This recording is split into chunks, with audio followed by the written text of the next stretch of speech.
Thanks for tuning in to another episode of Watch Stuff with Us. I'm JD, and today we are going to be breaking down and reviewing and giving our immediate reaction after the episode has just aired of Daredevil Born Again, episode 8. It was epic. Let's get into this. So we started out with the Blue Rose. Yeah. That was interesting. I didn't know where they were at. Turns out we were in prison with one Mr. Poindexter, aka Bullseye. And I had forgot what was going on with Bullseye for the longest, but I'm glad that we brought him back, and he was a major focus point of this episode tonight. So, yep, he was there. You see him walking down the hallway here with the cops getting the escort. As you notice, one thing that I want to point out is that he had his hands bound, like he couldn't use his hands at all. Later on in the episode, whoever was the officers who had did some things with him, yeah, they made some mistakes. But yeah, saw his hands were bound here. They had him pretty much thrown to the wolves. I don't know exactly who decided to do that, but they had him thrown to the wolves, and it was not a good sight for him. And he ended up getting the big beat down.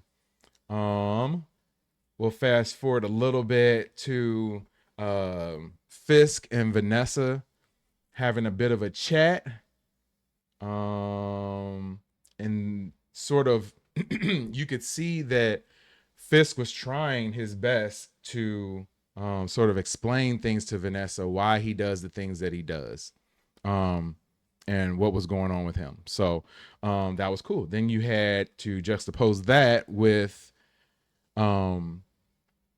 Heather having her conversation with Matt, and basically Matt was they were having a disagreement on, the sharing of truths, as was a theme in this episode, as you had a lot of people sort of just revealing themselves and who they were. And yeah, they got into their first major disagreement that we saw. Then you had poor Mr. Adam down here in the basement, and Fisk took Vanessa down there and let her see that he was there. Which was a bold move on his behalf, but you could tell that he was trying to show hey, I'm trying to be honest with you. I'm trying to tell you everything. And that's exactly what he did. So he took her down to the basement. You didn't know which side that Vanessa was going to be on.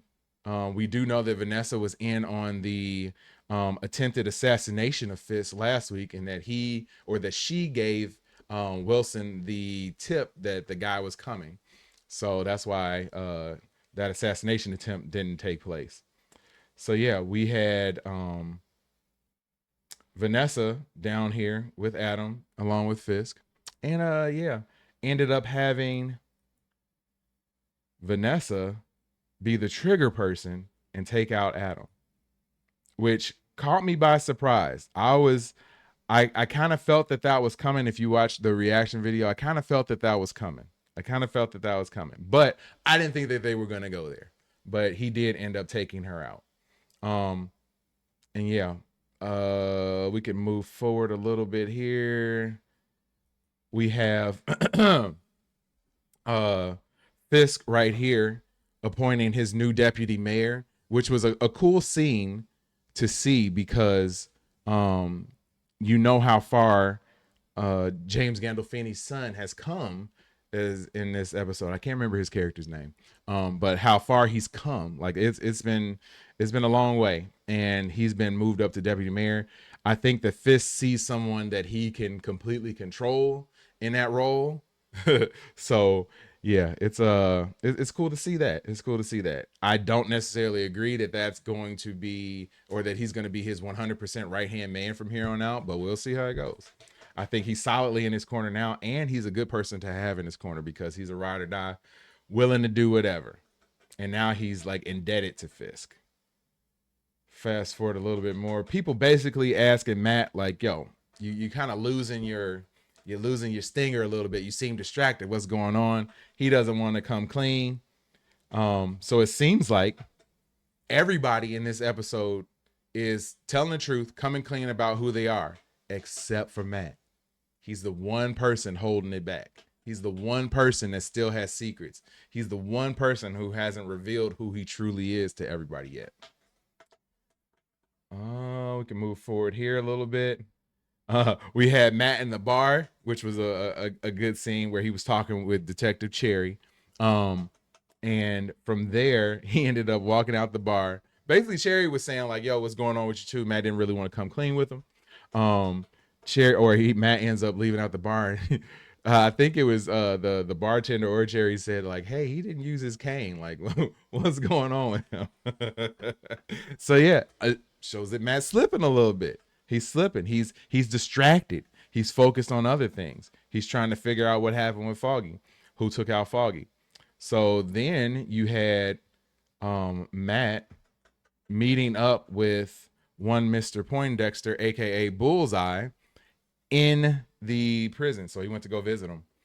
Basically saying that, hey, you killed Foggy, so why did you do it? What's going on? Did Fisk make you do this? Did Fisk put this up to you?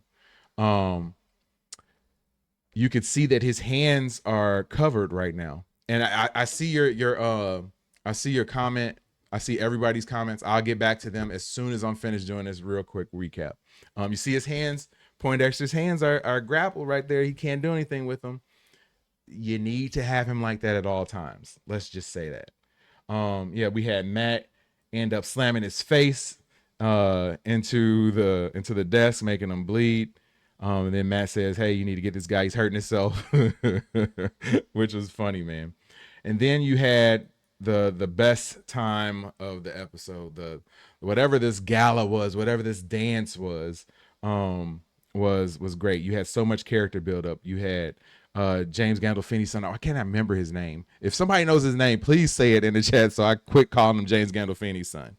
But yeah, he was speaking with who the lady over here who basically had been his mentor. Like she was there sort of to to keep him, you know, sort of reined in, I guess.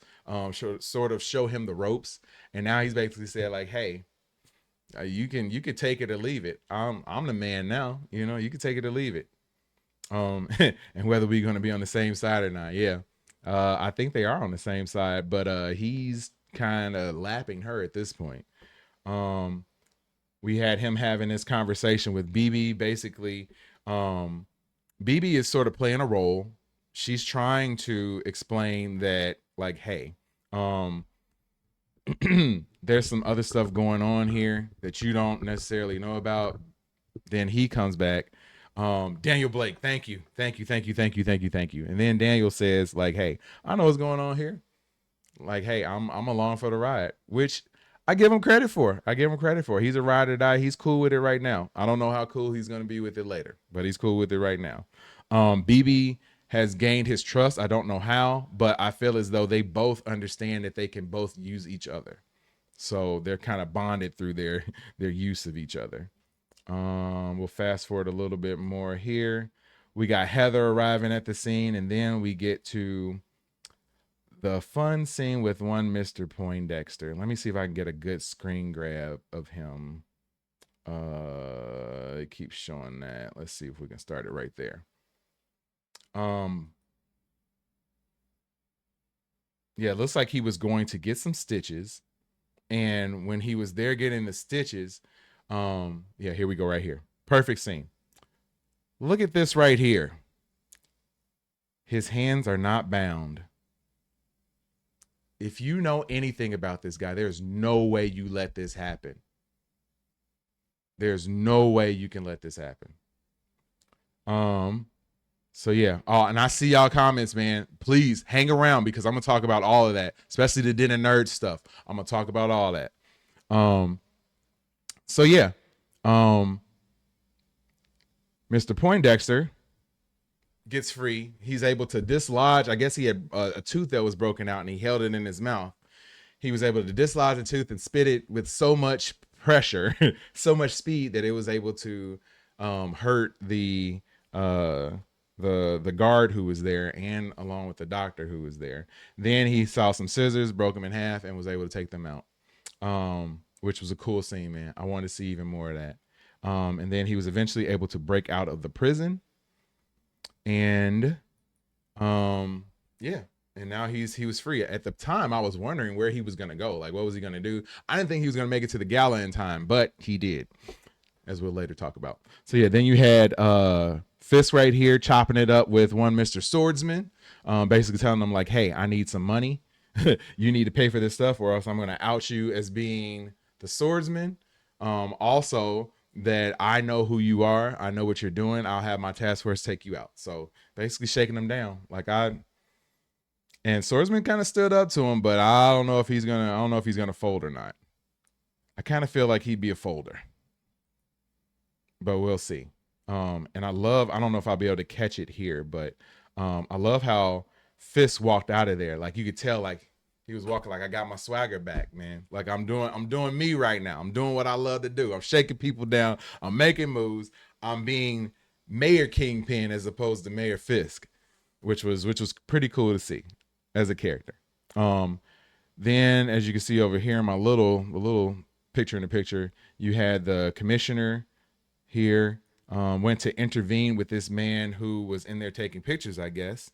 And then he decided to go intervene and try to break it up and let him know what was going on. But the poor young man still ended up getting assaulted and having his hand placed in the hot grease. And basically the task force says like, man, we don't listen to you. We listen to Mayor Fisk. We do what he says. You don't matter. Then we had BB connecting with the commissioner and basically saying like, hey, the commissioner said, I got all this information. We need to get together and trade email addresses and we can blow this thing wide open. I don't think that he is going to make it through the next episode. That's my first prediction. Not going to make it. Ain't no way. He has too much information. And then you see BB and Dan going back and, both of them back to playing their roles.